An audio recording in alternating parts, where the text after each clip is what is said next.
파이프를 구입한 곳에서 이미 만들어 놓은 문짝을 판매하기도 하는데 가격이 어처구니 없더라고요. 그래서 공사 현장에서 사용하고 버린 안전 표지판을 구해서 만들었습니다.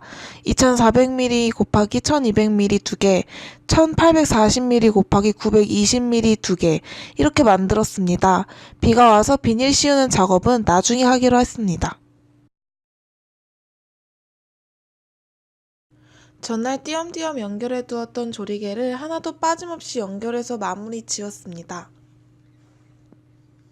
다음은 브래싱 설치 작업입니다.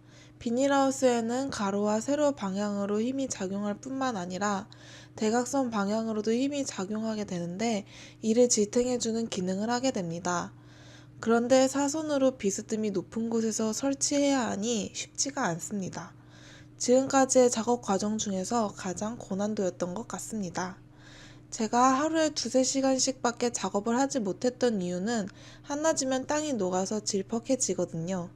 그렇게 되면 긴 사다리를 들고 이리저리 옮겨 다녀야 하는데 이게 보통 일이 아닙니다. 또한 다음 공정을 검색하고 확신이 서면 진행하기 때문입니다. 한마디로 하루 공부해서 하루 짓는 식이죠.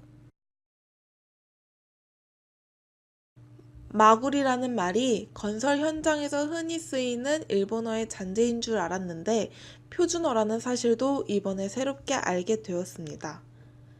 자재상 사장님께서 말씀하시길 마구리 작업은 쉽지 않아서 초보자가 하기도 어렵거니와 숙련된 기술자도 하루에 6면을 간신히 한다고 하시더군요. 제가 시작해보니 역시 만만한 일이 아니었습니다. 문짝 사이즈보다 대략 가로 세로 10cm 정도 작게 문 모양을 만들 계획입니다.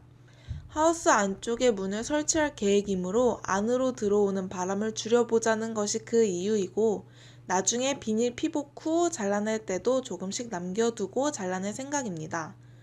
하우스 안쪽과 바깥쪽 어디에 문을 설치할 것인가 하는 문제가 발생하는데 하우스 높이가 낮고 상대적으로 문짝이 크다면 열 수 있는 면적을 크게 하기 위해서 외부에 설치하는 것이 맞고 하우스 높이가 넉넉해서 어지간한 크기의 문도 완전히 개폐할 수 있다면 내부에 설치하는 것이 깔끔하지만 스며드는 바람을 막는 것이 목적이라면 전자의 방식을 추천합니다.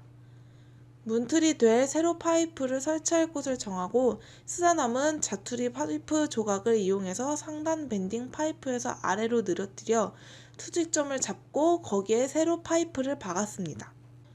이때 빗장 마구리 T 고정구를 사용했는데 바이스 그립으로 고정하고 드릴 작업을 하면 상당히 수월하게 일하실 수 있습니다. 또한 세로 파이프를 땅속 60cm 깊이로 설치했는데 미리 구멍을 뚫어놓고 나머지 20cm 정도는 사진에서 보시는 바와 같이 48mm 비계 파이프 조각을 수평으로 연결하고 살살 두드려가며 박았습니다. 그리하여 일단 한쪽 면 마구리 세로 파이프를 설치하는 데까지 4시간이 걸렸고 나머지 반대쪽과 가로 연결 파이프 작업은 다음 날로 미루었습니다. 역시 땅이 너무 질어서 더 이상 작업을 진행할 수 없었습니다.